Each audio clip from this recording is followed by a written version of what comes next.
JJ Redick is clearly saying, Bron, trying to get LeBron's attention here. You can hear him on the audio yelling it, and LeBron, when the camera moves over, is chatting with the Suns bench during the play. So Redick, he calls a timeout and is seen shaking his head a little after. It's like the Monstars taking over the people that you've grown to coach, and they're not doing anything that they normally do. Yeah, that was my fault. No way I can have 9 turnovers in the game. So in that second quarter, instead of just giving me the shots instead of shooting the ball, I feel like I was trying to get involved, but there's no way I should have 9 turnovers. What we witnessed in Los Angeles wasn't just a loss. It was a statement game from the Phoenix Suns, who came into the arena without Devin Booker for 3 quarters and still managed to hand the Lakers a humiliating beatdown. The final score doesn't even tell the whole story. The fast break points were 28-2. The Lakers turned the ball over 22 times, leading to 32 Suns points. And here's the kicker that should terrify every Lakers fan. LeBron James finished with 0 rebounds, 0 blocks, and 0 steals for the first time in his entire career. 0 rebounds. 0 blocks. 0 steals. You get it. You understand. Yeah, you understand. That's not just a bad night. That's an existential crisis for a player who's built his entire legacy on being able to impact the game in every possible way. And the most haunting part? LeBron knows it. When asked about being on the injury report for left foot injury management, his response cut through all the noise with brutal honesty. This is just not a typical LeBron James play. You know, it was the second game in 3 nights for him. But let's back up and talk about the elephant in the room. Or should I say the villain in the building? Dillon Brooks came to Los Angeles with one mission, to bury the Lakers and talk his talk while doing it. And brother, did he ever deliver? 33 points on 15 of 26 shooting, including 2 of 7 from 3. He was a plus 22. He was aggressive. He was confident. He was everything the Lakers weren't on this night. Brooks has had beef with LeBron dating back to his Memphis days, and he made sure everyone in that arena knew he wasn't backing down. Not even a little bit. When asked about his relationship with James after the game, Brooks didn't sugarcoat it. He hugs people that bow down. I don't bow down. So that either entices him or it aggravates him. That's championship-level trash talk right there. And here's what makes it even more savage. Brooks backed it up every single time. He was getting to his spots, bullying Laker defenders in the post, knocking down mid-range jumpers like it was nothing. This wasn't some fluke performance. This was a statement from a player who's evolved his game and found the perfect opportunity to showcase it against the one team and one player he loves tormenting the most. But hold on, because the drama gets even spicier. There was a sequence in the third quarter that perfectly encapsulated just how disconnected the Lakers were. JJ Redick, the first-year head coach trying to establish his authority, is clearly yelling for LeBron's attention during a live play. You can hear him on the audio screaming, "LeBron! LeBron!" trying to get his superstars' focus. And where's LeBron? He's chatting with the Suns bench during the play. Redick had to call a timeout, and you could see him shaking his head afterward. The body language said everything. This is a coach trying to implement a system, trying to get his team locked in, and his best player is having a casual conversation with the opposition while the game is happening. That's not leadership. That's not focus. That's a player who might be checking out mentally in a way we've never seen before. And it gets worse when you dive into LeBron's actual performance. 3-4-10 shooting, as many turnovers as assists. He barely reached double digits, only hitting a 3 with under 7 minutes left to extend his double-digit scoring streak to 1,297 games. But even that felt hollow, because by that point, the game was already over. The Lakers were getting destroyed, and LeBron was out there chasing a personal milestone in garbage time. Brian Windhorst, who's covered LeBron for nearly 25 years, didn't hold back in his assessment. Yeah, he didn't have any lift. He didn't have any burst, and he didn't have any lift.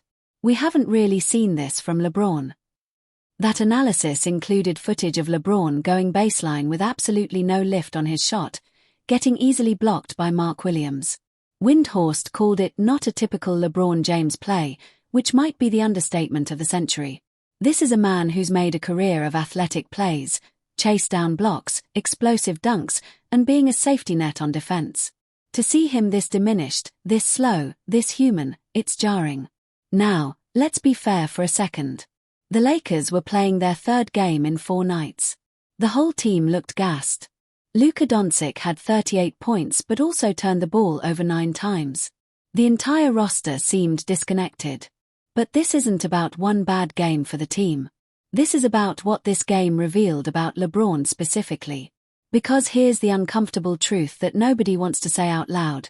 Father Time is undefeated. We've watched LeBron defy aging for years, playing at an elite level deep into his 30s, making us believe he might actually be immortal on a basketball court. But this game felt different. This felt like the moment when the illusion cracked, when the superhero cape finally slipped off his shoulders. The stats are damning. 0 rebounds for a player who's been one of the best rebounding forwards in NBA history. 0 steals for someone who's made a living reading passing lanes and being a defensive disruptor. 0 blocks for the king of chase-down rejections. These aren't just empty boxes on a stat sheet. They're evidence of a player who couldn't impact the game in the ways he's always impacted games. And while the Lakers faithful want to write this off as an outlier, as just one bad night after a 7-game winning streak, the warning signs are there. The sciatica issues, the load management, the nights where he looks completely mortal. It's adding up in a way that should concern everyone in that organization. Meanwhile, the Suns are thriving. They're 13-7 now, and they did this without their best player for most of the game. When Devin Booker went down with a groin injury in the first quarter, most people probably thought the Lakers would capitalize. Instead, Colin Gillespie stepped up with a career-high 38 points, draining 8 threes. Every single one of those shots was created through team basketball, screens, ball movement, and execution. It was a masterclass in how a cohesive unit can overwhelm individual talent. The fast break differential tells the whole story of this game. The Suns scored 28 points in transition, the Lakers had 2. That's not a typo. The Lakers, a team that's supposed to have LeBron running the show, creating advantages, getting out in the open court, managed just 2 fast break points the entire night. That's unacceptable at any level of basketball, let alone for a team with championship aspirations. JJ Redick tried to explain what went wrong after the game, and his choice of words was interesting. It's a weird sort of thing. It really is. It's like the Monstars taking over the people that you've grown to coach, and they're not doing anything that they normally do.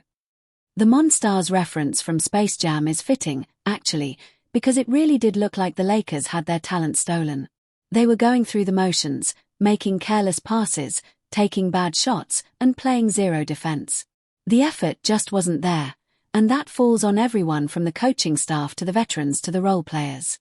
Luka tried to take ownership after the game, admitting his 9 turnovers were unacceptable, saying he should have just shot the ball instead of trying to force passes. That's commendable accountability from a young star. But it doesn't change the fact that when Luka struggles with decision-making and when LeBron looks completely washed, this team has no chance against quality opponents. The supporting cast tried to do their part. Austin Reeves has been fantastic this season. Anthony Davis had moments. But when your 2 primary creators are either turning the ball over or looking like they need a wheelchair, you're in trouble. And the defensive effort was non-existent.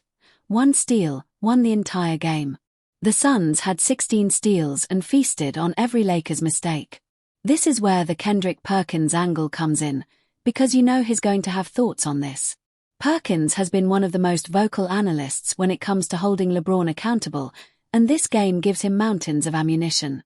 The optics of LeBron chatting with the Suns bench while Redick is trying to coach. That's going to fuel days of debate about leadership, about respect, about whether LeBron is coachable at this stage of his career. Perkins will rightfully point out that if this was any other player, they'd be crucified for that kind of behavior. But because it's LeBron, because of his legacy and his status, people make excuses. They blame the schedule, they blame fatigue, they blame anything except the man himself. But the reality is this: LeBron James is 40 years old. He's in his 23rd NBA season. The body is breaking down in real time, and we're watching it happen. The question isn't whether Father Time will catch up to him. The question is whether it already has. The Dillon Brooks taunting adds another layer to this narrative. This wasn't just a win for Phoenix, it was a statement. It was Brooks looking at the Lakers, looking at LeBron, and saying, "I own you." And for one night at least, he was absolutely right. He dominated. He talked his talk. He walked his walk. And the Lakers had no answer. The Lakers can't afford to dismiss this loss as just one bad night. Not with the way LeBron looked, not with the turnovers, not with the defensive effort, not with a coach who seems frustrated with his star player.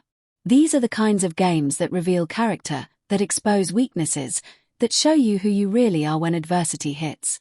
And right now, the Lakers look old, slow, and fragile. They look like a team that might have peaked during that 7-game winning streak and is now facing the harsh reality of what they actually are. A flawed roster built around an aging superstar who can't do it all anymore. The championship window isn't just closing, it might already be shut.